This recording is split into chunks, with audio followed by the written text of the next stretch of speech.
halo, apa Yoi. kabar? Semoga selalu dalam keadaan sehat walafiat. Saya ajak Anda ngobrol kembali bersama dengan Bung Rocky Gerung yang kelihatannya ini masih beredar dari satu pulau ke pulau lain. Ini sekarang kelihatannya Pak Jokowi udah mulai anteng, Bung Rocky yang belusukan.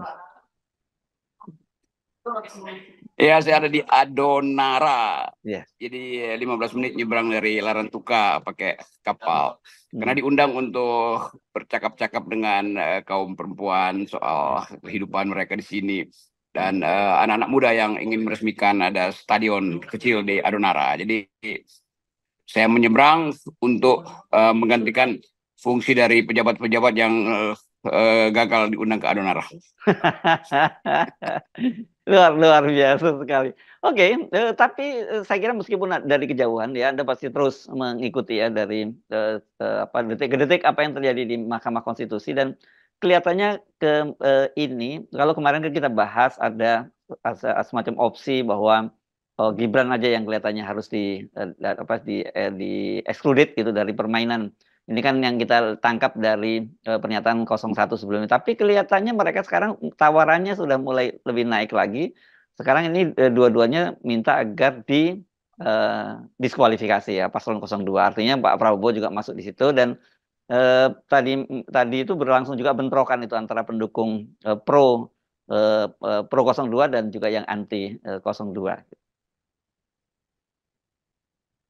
Kelihatannya memang akan ada eskalasi karena terkait dengan ketidakpastian apakah Jokowi menganggap dirinya masih mampu untuk mengatur hasil sidang di Mahkamah Konstitusi ya, dan tetap Jokowi menginginkan untuk mengatur kabinet dan kelihatannya Pak Prabowo sudah siap untuk memasukkan Jokowi dalam sebagai tim pengatur kabinet. Jadi kelihatannya itu tuntutan justru akan makin menjadi-jadi karena dianggap bahwa pihak 02 justru tidak adaptif terhadap tuntutan 0103 tuh yang sebetulnya secara logika kalau Prabowo ingin dia memperoleh legitimasi yang lebih luas dari publik mestinya dia ikut mendorong proses-proses peradilan walaupun orang anggap itu susah untuk dibuktikan tapi dengan mendorong angket, mendorong Mahkamah Konstitusi itu menunjukkan bahwa 02 ingin agar dia menang secara legal sekaligus legitim.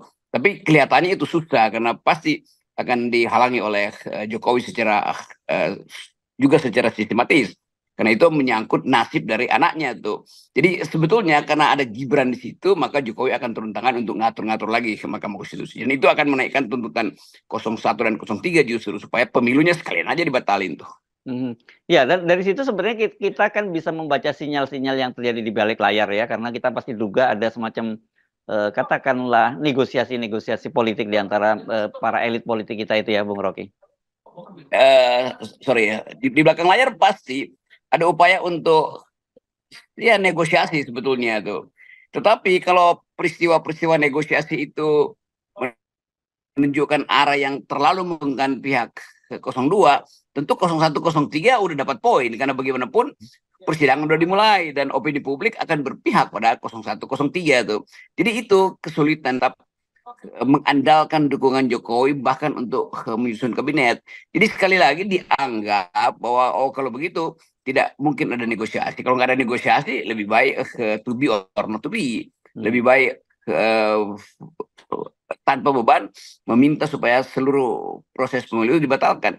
Jadi tuntutan pihak pelapor 0102 03 itu justru akan meningkat kualitas tuntutannya kalau negosiasinya makin tertutup. Negosiasi tertutup bila Jokowi tidak ingin membuka semacam percakapan dengan atau Ibu Mega menolak percakapan dengan Megawati.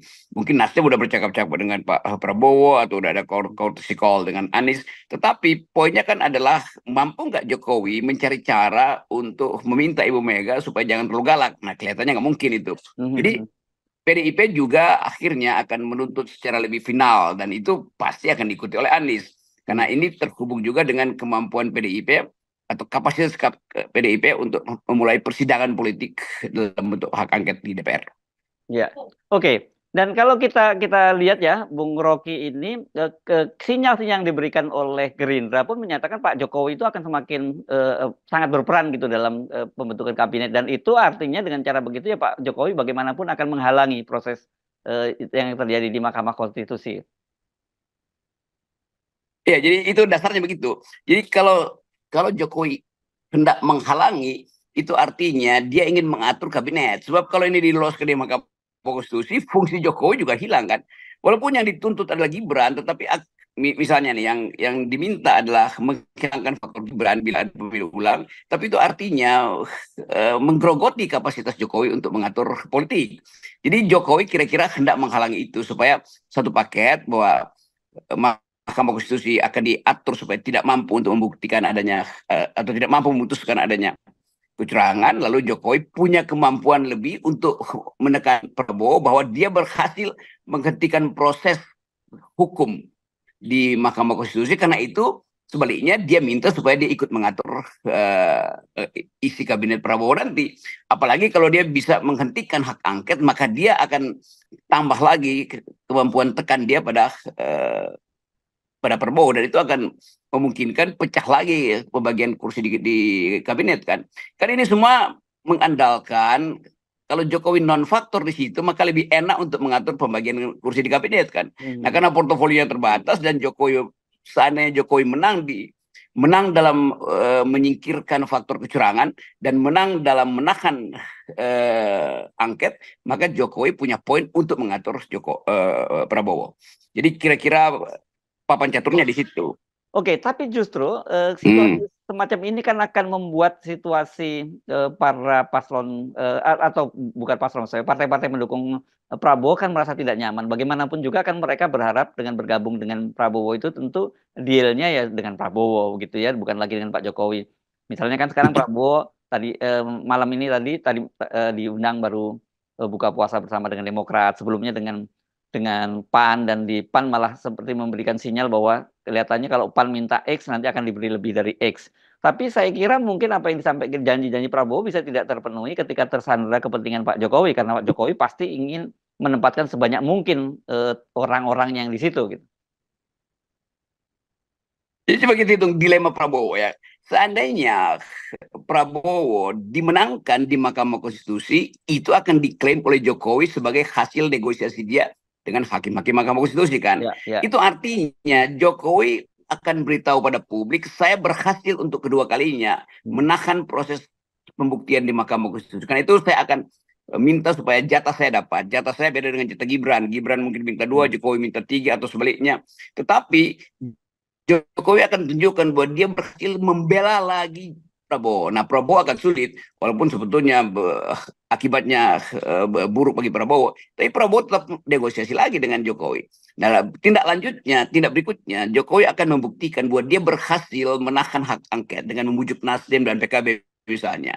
Nah, kemenangan Jokowi ini akan dia pakai untuk tambah menekan Prabowo. Itu artinya porsi Jokowi dan Gibran jauh lebih besar dari porsi koalisi kan. Jadi sebetulnya Erlangga mesti marah. Jadi Erlangga mestinya ikut mendukung Mahkamah Konstitusi supaya kaki tangan Jokowi putus di situ. Demikian juga kalau Erlangga misalnya mendorong hak angket, itu artinya Jokowi tidak punya akses untuk memenangkan angket. Jadi Erlangga punya poin untuk menekan Prabowo supaya dia dapat lebih banyak kursinya kan. Ini cuma soal betul-betul kalkulasi kasar atau kalkulasi culas di antara mereka, dan di antara kaum culas ya sebaiknya saling memakan aja kan. Kita usulkan, kita dorong supaya para culas ini saling mengamputasi dirinya. Iya. Nah, tapi di satu sisi ya, ini kan sebenarnya justru beban berat buat Pak Prabowo. Seperti kita sudah bolak-balik juga mendapat gambaran dari pengamat asing maupun dari dalam negeri. Situasinya ini ketemu ya, pemburukan-pemburukan yang terjadi dari sisi APBN, ketemu dari pemburukan, kemudian persepsi para investor asing yang juga negatif terhadap pemerintahan ini, dan kemudian mereka menarik investasi dari Indonesia. Kemudian juga dari sisi legitimasi di dalam negeri, saya kira itu juga cukup berat ya, karena ini kan civil society, kampus dan sebagainya cukup kuat tekanannya, dan juga dunia internasional. Lagi-lagi soal PBB yang menyoroti soal pelanggarannya Pak Jokowi. Jadi kalau semakin Pak Prabowo itu memberi sinyal bahwa dia masih tetap nggak usah dikendalikan deh, dia masih merupakan penerus pemerintahan Jokowi, ya saya kira akan berat pemerintahnya Prabowo. Lebih baik orang ngomong kalau gitu deal sama Jokowi aja daripada dengan Prabowo kan. Ini faktor yang bagus, faktor global issues itu isu yang akan dimainkan dalam banyak hal, termasuk kegerakan para investor yang menganggap bahwa pola ekonomi, apalagi kalau Sri Mulyani tidak lagi di situ, tidak ada jaminan bahwa apa yang diinvestasikan Indonesia bisa betul-betul lukratif gitu. Dan kemampuan analisis dari investor asing kan tergantung pada apa yang sedang terjadi di Mahkamah Konstitusi sekarang. Begitu instabilitas terjadi, maka mereka ya mungkin hit and run itu, dia dapat gain lalu dia kabur. Yang maksudnya portofolio jangka pendek, bukan foreign direct investment yang akan masuk kan. Karena kekacauan politik akan membuat kalkulasi itu lebih baik dia tunggu atau ambil capital outflow daripada buru-buru menanam saham atau menanam investasi di pemerintahan baru tuh. Jadi saya kira juga Prabowo pasti mengerti itulah karena dia juga bisnis internasional kan. Tetapi kita tetap lihat bahwa bagi dunia internasional masih adanya unsur-unsur kaki tangan Jokowi, itu artinya Indonesia tidak berubah tuh. Dan itu yang saya kira jadi etik baru di dalam dunia politik hari ini, dimanapun di seluruh dunia. Kalau pemerintahan lama itu buruk indeksnya dalam demokrasi, investor pasti nggak akan masuk. Apalagi sekarang ada isu Papua yang mulai dicicil video-video yang menggambarkan potensi kekacauan. Dan itu menunjukkan bahwa Indonesia ada di dalam radar ketidakstabilan politik. Jadi sekali lagi ini betul-betul soal yang membahayakan sebetulnya pembentukan kabinet oleh Pak Prabowo. Jadi di dunia ada soal ekonomi, di Indonesia di dalam negeri soal ekonomi, di luar negeri masih ada soal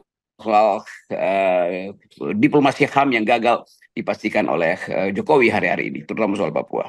Ya, dan saya kira ini ya, kalau kita lihat nanti skenario yang diajukan oleh 01 maupun 03 bakal ada gempa bumi mungkin nggak terlalu besar tapi kecil, tapi bisa eskalasinya menjadi besar. Ini poinnya memang dari 03 misalnya sudah dihalangi ketika berencana untuk menghadirkan Kapolda ya, karena itu batal Kapolda yang mau diajukan karena tidak diperkenankan oleh Kapolri. Tetapi saya juga menyimak tadi bahwa 01 itu akan menghadirkan Ibu Sri Mulyani dan juga Ibu Risma. Saya kira kalau Ibu Risma juga nggak mungkin dihalangi lagi dan dia bisa akan bongkar-bongkaran soal bansos yang ini salah satu yang didalilkan oleh mereka baik 01 maupun 03 bahwa ya kecurangan itu bukan hanya berlangsung di bilik suara tapi jauh sebelumnya, termasuk soal penggelontoran bansos gitu. Dan orang Sri Mulyani saya kira mungkin juga nothing tulus lagi kalau dia bicara. Saya kira Sri Mulyani akan datang sebagai saksi atau orang yang akan dimintai keterangan karena dia harus bertanggungjawabkan anggaran itu bukan sekedar ke rakyat Indonesia tapi ke dunia internasional kan. Dia ke teori austerity dari Sri Mulyani itu akan dibahas di Bank Dunia. Kenapa Anda memboroskan anggaran? Kan itu akan terjadi. Dan saya kira Sri Mulyani akan datang. Jadi Sri Mulyani dan Ibu Risma, siapa tadi mensosnya, ya. Ibu Risma pasti akan datang karena saya tahu mereka berdua ingin dibuktikan bahwa mereka bukan yang menyebabkan bansos itu jadi bancakan politik. Karena itu untuk membersihkan juga nama Sri Mulyani dan nama Ibu lupa mulu saya namanya. Ibu Risma. Ibu Mensos ini kan. Yeah. Ibu Risma tuh.